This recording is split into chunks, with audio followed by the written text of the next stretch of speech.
executive members of the UK Association for Computational Mechanics and a member of General Council of the International Association for Computational Mechanics. So he's a fellow of the ICE and a member of EPSRC peer review colleagues. He's also subject editor of Applied Mathematical. So Professor Umar is our first speaker. There's two speakers, Ketai Dong, which is a final year of PhD students here at Heriot-Watt. So he got his MSc from the University of Manchester, and he has mainly contributed to low cost project. So that's EPSRC funded project. So I think they will. No, I'm not funded by low cost. No, the project is funded from the EPSRC. So he's working on but the project. Ketai is funded by James Watt Scholarship. This was first. Yeah. Okay. Yeah, so he contributed on the numerical simulations, and so far he has published 3 journal articles, which is very, very good. The last speakers also PhD students. He completed his MSc at the University of Nottingham, and after that he immediately joined Heriot-Watt and since worked on the local projects. And he has been using the our large-scale test facility, Craft 2, and I think you will introduce that one later on. Yes. So all speakers, please. Okay, thanks a lot, Benny. So first of all, don't worry, 3 speakers, but they will be presenting 2 minutes. And then, who's first? Yeah, Ahmed will present 15 minutes and Ketai 15 minutes. So altogether it may be 32 minutes, so don't worry, it's not Roughly 32, yeah, 32, yes, point something, yes. Yes, yeah. So as we mentioned earlier, so Ahmed has done purely experimental work, so he will show that, but also he's doing a modeling work, so he's using Abacus. While Ketai, it's completely different. He's doing coding, so writing source codes, validating them, and then producing a tool in the railways industry. So I have only 2 slides. So what I wanted to say, here at Heriot-Watt we used to have a big group in railways engineering. Unfortunately, that shrank a little bit with 2 colleagues who left, and also some PhD students who finished and left as well. But also, we were getting signals that HS2 was going to be scrapped. So if that was the case, a lot of activities in the UK would have, reduced. But now we hear that HS2 has been reviewed. So the government has asked, for a review report. As an outcome now, they're backing it and it's going ahead. So despite the fact it's very expensive, it's the largest, infrastructure project in the UK, so it attracted a lot of, criticism, but they think it's a critical one and it has to go ahead. So HS2 is going ahead. So that's very good news. So it means a lot of activities, research activities will carry on, but also industry will need people around this area. And just to mention Ketai, will have his Viva on Tuesday. And when are you starting your job, Ketai? 1st of April. 1st of April, so just waiting for visa issues, etc. So working with Siemens on railways, and they know Siemens, they try to get, some work from HS2 like every other company. So, which is good. The other good news, I want to talk about Ukraine just very quickly. So, as Heriot-Watt University and as Institute for Infrastructure and Environment, we are associated with at least 3 partnerships. So, Ukraine, and SRPE. So, Scottish Research Partnership in Engineering. So, normally my colleagues should have received, a few emails here and there. But today I just mentioned Center of Excellence in Infrastructure. So that's part of Ukraine, which is UK Rail Research and Innovation Network. There are a few universities involved in this partnership. And for the Center of Excellence in Infrastructure, it's Heriot-Watt, Sheffield, Nottingham, Loughborough, and Southampton. So what it offers us is a framework to bid for common research, not only in structures, soil structure interaction, it can be in water, materials, structures, systems. It's all research which can touch the rail research. Even in social sciences, so really it has to go beyond our institute, our school. It can be, we have to disseminate this to the whole university, and they can bid for big research. But also it gives us access to facilities. So if we know there is, there are facilities in these universities, we have access to them at the same level as the people who are at that university. But that applies to us as well. So we have access to facilities here. So if any one of these universities, they want to bid for research, we should give them access to our research facilities at the same rate we get it for ourselves. So just to show that there are opportunities there. So we try to disseminate this a little bit more. So without any delay, I just invite Ahmed to talk about. One question, quick one. Has HS2, has the review been completed? I know Sandra Javits in favour of it, but... Yes, I was following this for a while. The guy who led the review is called, do you remember his name? Oakerby. Yeah, Doug Oakerby. And I know that because Doug Oakerby works part-time with the railway research team in Leeds. So with Peter, with David Conley. So we had access to a little bit of this. So Boris Johnson asked Doug Oakerby, to lead this review. It's finished now. So the report is not yet public, but we know they are all positive about it. They have some remarks, but in general, the project is going ahead. Yeah, it's expensive, 106 billion, but they feel if they stop it, it's big shame, and the UK should be in the race, for high-speed railways. So it's going ahead. Yep. Is this centre being externally funded? Two. This your centre of excellence is Yep. being externally funded. Yes, initially it was externally funded by the government, but very few universities got funding at that time, not here yet what. So it's like 4 or 5 years ago. So I know Southampton, they got a bit of money. Birmingham, they got a bit of money because they're leading the Digital Centre of Excellence for Digital Infrastructure. And Huddersfield, they got a bit of money because they're leading the rolling stock part of it. So there are 3 centres of excellence. And now they are forming a 4th one. It's about testing, and it's led by Network Rail. So not university, it's a business, it's a company. So it's being expanded, but it's going to offer a lot of opportunities, especially with HS2. So I think all of us, we should be really looking how we can probably tap into this research funding. Because it applies to water, as I mentioned, flooding, materials, soil structure interaction, human factors, so everything. Is it all right? Should we start with? So Ahmed, please.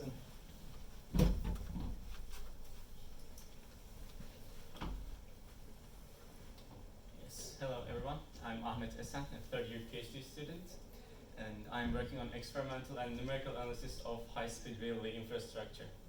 And today I'll be mostly talking about experimental analysis, and then I will briefly talk about the numerical analysis. My experimental tests were conducted in the scope of low-cost project, or in other words, lowering the costs of railways using preform systems, and this project is funded by EPSRC. So I'll just give a little bit of background. So firstly, we have 2 types of substructure. So first one is traditional. On the left one is the traditional type of embankment. It's just with conventional slopes, and it's just compacted sand. And on top of this embankment, we have our railways. Second type of structure is geocentrically reinforced and with retaining walls on the sides. And this system is basically offered to reduce the land take while providing as much resilience as normal embankment provides. And this system, the GRS system, is currently used in Japan for more than 100 kilometers. And it's for high-speed railways. And this is, we are like we are trying to prove that this is also useful for UK too because of land take issues. Second part is the superstructure. So first we have ballasted track and then slab track. So what ballasted track is, this is the conventional type of track in the UK you see everywhere. It is like this gravel stones is like fist-sized gravel stones, and on top of it there are discrete sleepers resting, and on top of them there are rails. But the main problem with this track is the differential settlement. And for like high speeds, and we are talking about 360 kilometer or maybe 400 kilometer for high speed too, this is really unwanted. And because of this, the ballasted tracks require so frequent, maybe once a week maintenance.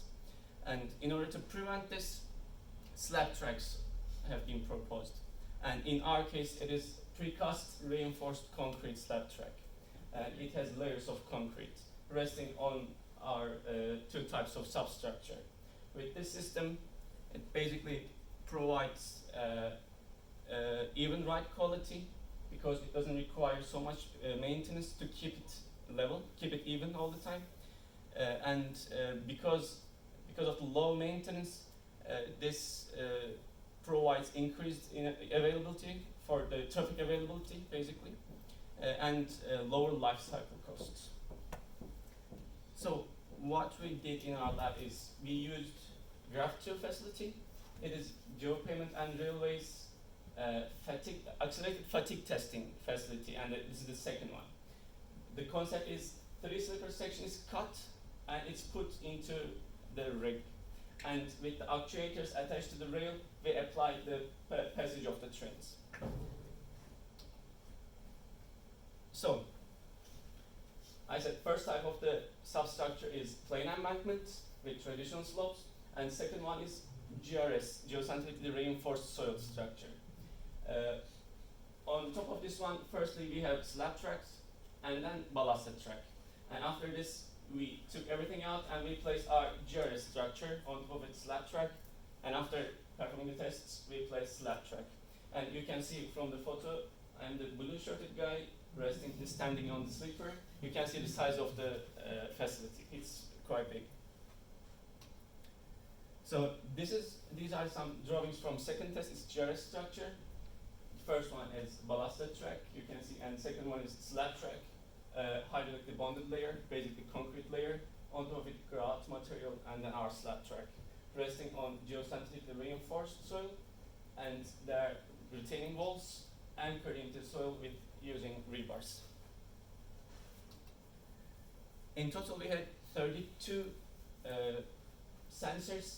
We collected loads, displacements of the slab, displacement of the rail with using LVDTs, or in other words, I think it's called linear viscose displacement transducer. And we collected accelerations in the track with using accelerometers. We also incorporated 5 different pressure cells at different positions in the soil. So this is when GraphTool is in operation.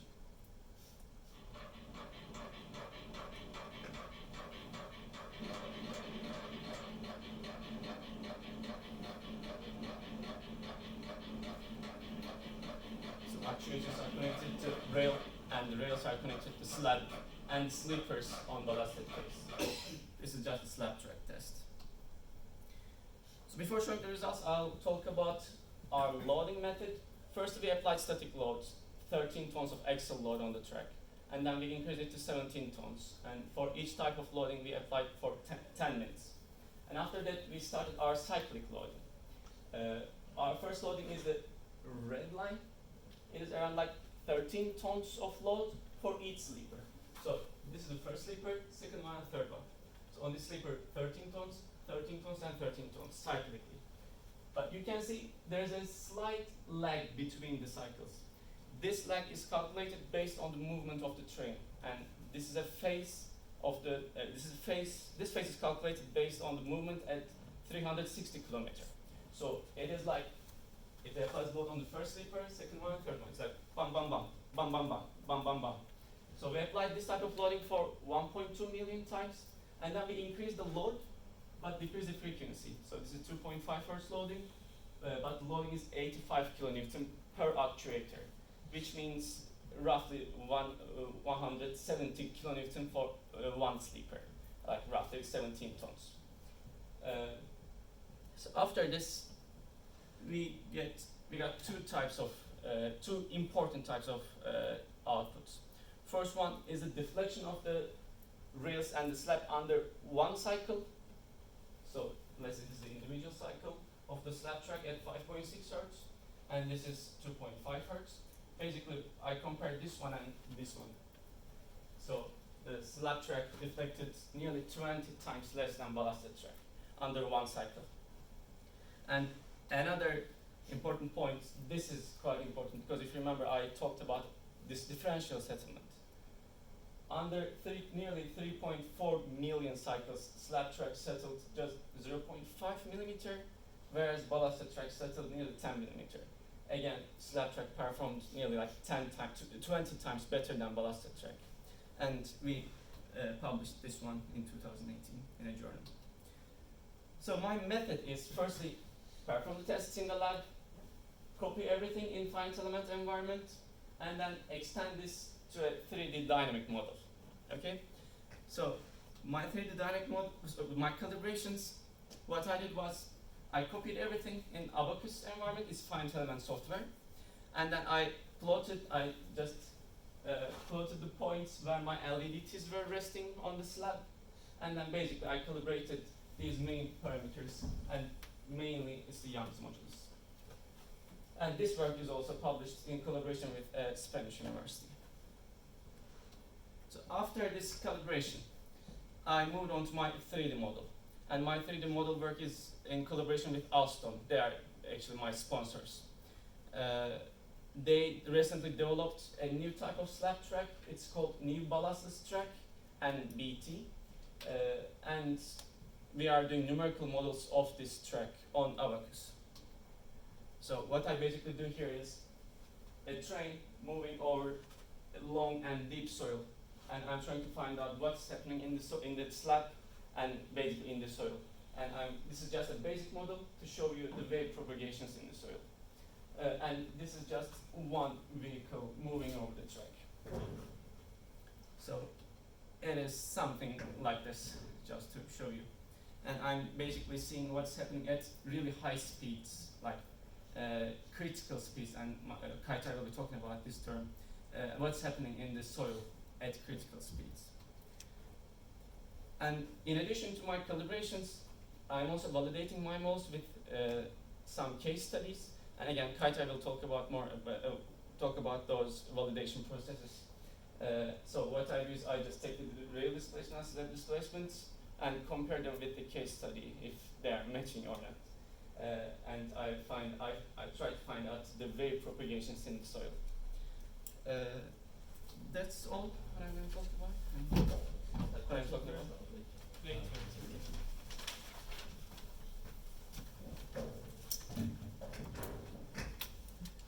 So my research is on numerical modeling of track ground response induced by stream passage. So the main objectives of the research are to develop numerical tools to quickly assess the critical velocity, and then to study the nonlinear material effects on the track dynamics, and then in the end we use the tools to explore the potential solid replacement strategies. So as Ahmad mentioned before, one important concept in railway engineering is critical velocity effect. So before we go into the technical details of it, let's get a more intuitive idea of how it looks like. So the critical velocity in railway engineering resembles the sonic boom for aircrafts. So when the speed of the aircraft approaches the speed of sound, a large, enormous energy will be generated, and it causes the sonic boom, and then the Mach cone will appear as well. So just have a look at this.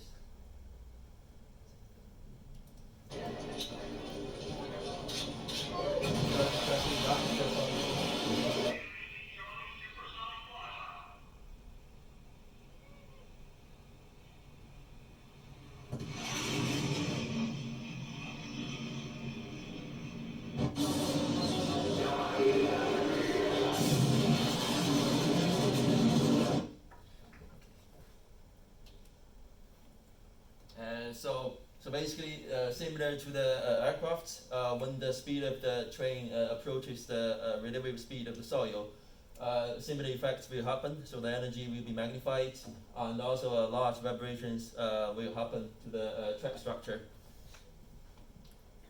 And as you can see, there will be the macron will be trailing behind the load when it reaches to the critical velocity.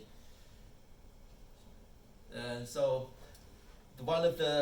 so this kind of large vibration will pose a threat to the vehicle operation and safety, and also cause the track degradation. And one of the main goals of my research is to identify this critical velocity. So one of the first models proposed is using this fully linear track and soil model. So in this model, the track is modeled. So the track is modeled analytically, and also the soil is modeled by the thin layer method. And the coupling between the analytical model and the numerical model is achieved by the use of complex stiffness, equivalent stiffness. So the most challenging part of this modeling is for the soil, because in the previous research, the soil is either represented by a simple stiffness, or it is calculated by a fine mesh 3D model. So it proves to be either inaccurate or extremely computationally costly. And so we did a kind of trade-off in my model. So sorry. So we instead of getting just one simple value, we have the soil discretized into a number of thin layers. So the thickness of the layers is thin enough comparing to the wavelength. So the response can be assumed to vary linearly across each layer. So once you have a pressure on top, the ground responses can be calculated inside the soil. So in order to validate the proposed model, we compare our results against the published data. So the validation case is very simple. So we have a beam laying over on top of the layered ground, and with the point loads acting in the middle line of the beam with a certain speed. So in our validation case, we have 3 different cases presented. You can see for the velocity, there's from low to high, and also they have different directions as well. And this is the point loads we use for our validation. And as we can see, this is the case 1, and we compare the track displacements in both time and frequency domains, and compare against the published data. And this is case 1, case 2, case 3, and as you can see, the results match pretty well. It gives us the confidence of the model. And